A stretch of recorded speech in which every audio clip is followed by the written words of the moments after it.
Hello and welcome to your FPL one-stop shop. I'm your host Stephen Gallagher and today we're looking at all things Game Week 2.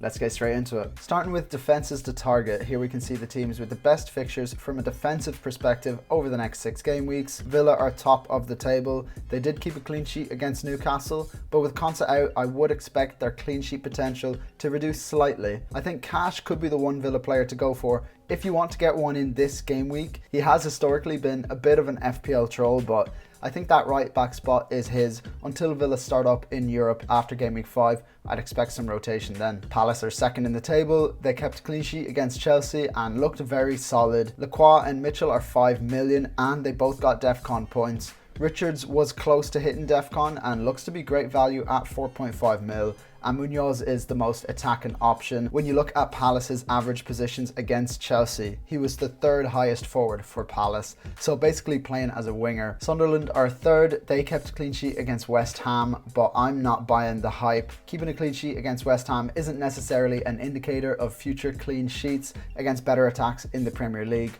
Right now, Ballard is the most transferred defender this week after bagging 17 points with a goal, a clean sheet and DEFCON points. So fair play to him, but a 4.5 million defender from a newly promoted team isn't something I'm interested in personally. Forest are fourth in the table. They play Palace and Arsenal in 3 of the next 2, but around that they play West Ham, Burnley and Sunderland. So the fixtures are there if you can rotate them in and out. I know a lot of people started with Forest defenders, including myself. The result against Brentford wasn't ideal, especially for those with double Forest defence, but they're definitely a hold for me. In terms of buying, I would wait until game week 3 because Palace away isn't an easy fixture and it gives you more time to assess how the Forest defence will perform this season. Man United are 5th in the table and the player everyone is looking at is Dorgu. He was playing essentially as a left winger and on average he was actually playing higher forward than Bruno, so he looks like a really exciting pick, and at his price he could end up being one of the bargains of the season. If you're going to buy, then now is the time to do so, with Fulham and Burnley next, but make sure you can bench him in game week 4 and 5 because you won't want to start him against City and Chelsea.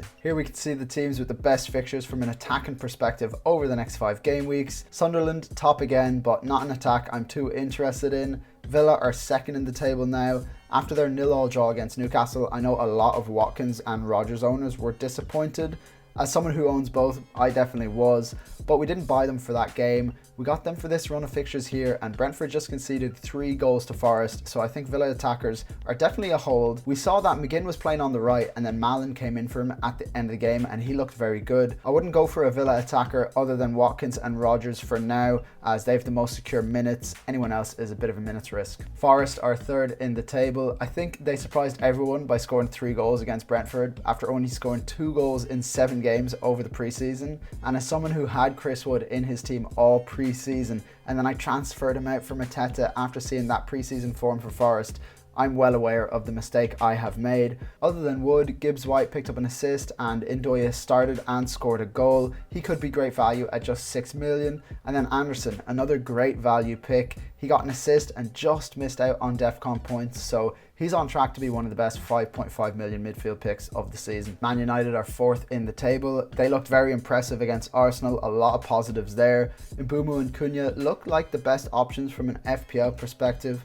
Bruno was playing very deep in the midfield. He's still on pens and will likely get some DEFCON points here and there, but Mbeumo and Cunha are definitely the ones to watch for now. Fulham are 5th on the table. Jimenez, Iwobi and King all started and then were subbed for Muniz, Traore and Smith Rowe. Wilson was the only attacker to play the full 90, so his minutes look the most secure based off that match. And then Josh King at 4.5 million played 77 minutes. He could be the best value pick of the whole season if he continues to start, so definitely one to keep an eye on there. Man City are 6th on the table. They put 4 past Wolves, but Pep Roulette is in full flow. Cherki and Marmouche didn't start, but Reinders and Oscar Bob both got the full 90 minutes, and Reinders really looks to be that guy. I think they may have mispriced him a bit this season, but that all hinges on how many minutes he'll get, and right now it appears like he might be a 90-minute man for Pep. That can obviously change when Rodri and Kovacic are back fit, but I do think he is worth the risk in the short term. Other than Reinders, the only other City attacker to go for is Haaland.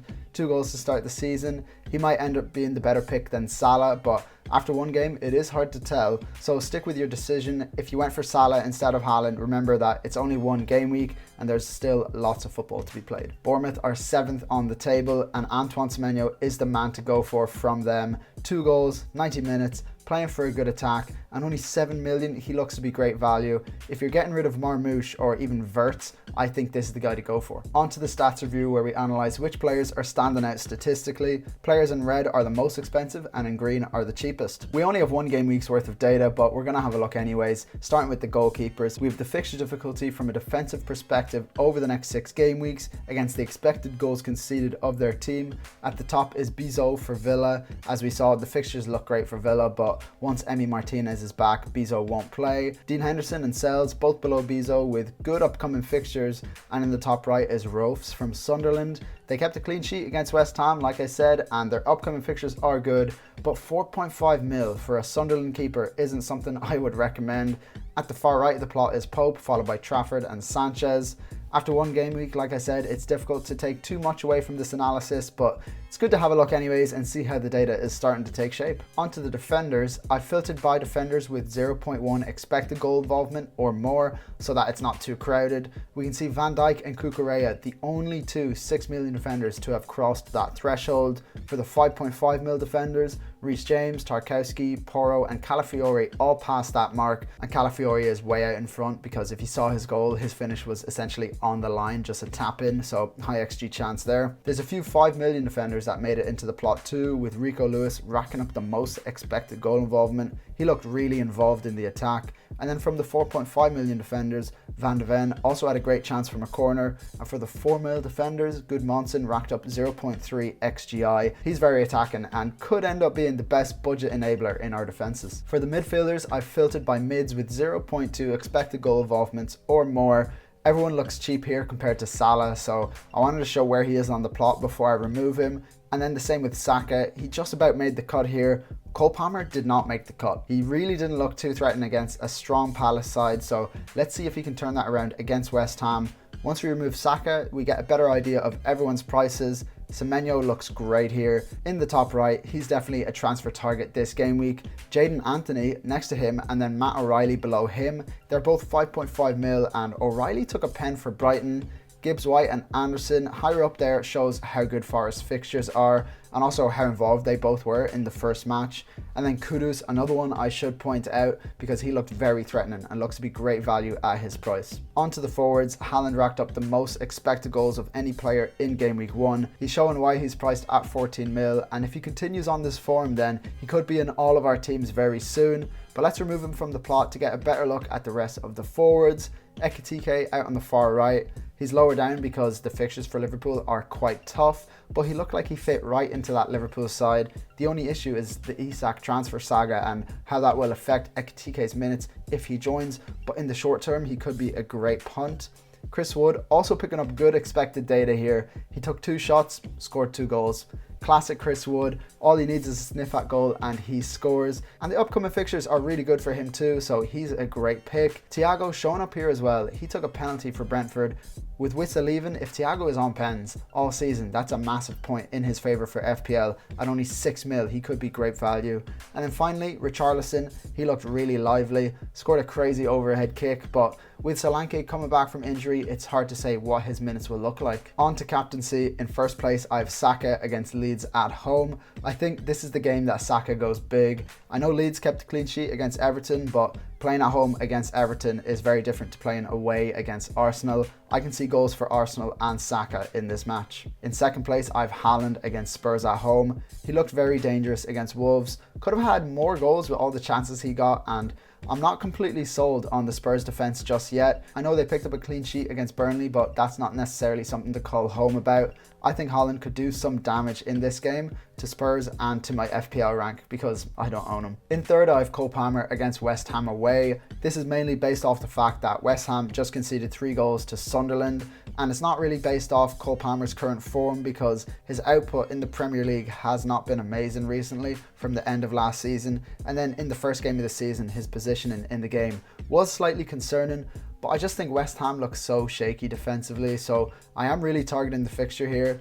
Salah doesn't make the cut and neither does Watkins in the top 3 captain picks for me. It was a really tough decision deciding who to put in the top 3 here, so I think we'll see a lot of different captaincy picks this game week, which is always very exciting. Moving on to my game week 1 team review, I got 61 points and a game week rank of 2.6 million overall. Not a bad start at all.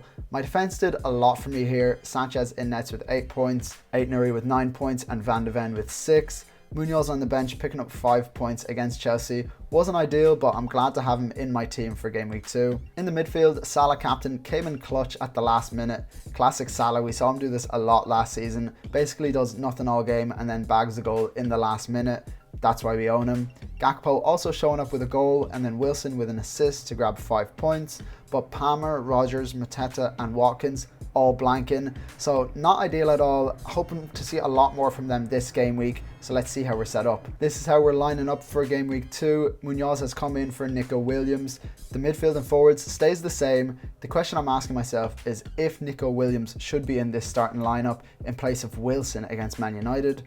My only concern is that I absolutely hate having one of my attackers playing against one of my defenders. And if I play Williams, I'm either hoping that they keep a clean sheet and therefore Mateta blanks, or hoping that Mateta scores and that Williams blanks. So I would much rather predict that Palace and Mateta will score. I think that's a bit higher upside and I'm just not going to hedge my bets. I'm going to go for it. So for now, Williams stays on my bench and the armband has moved from Salah to Palmer.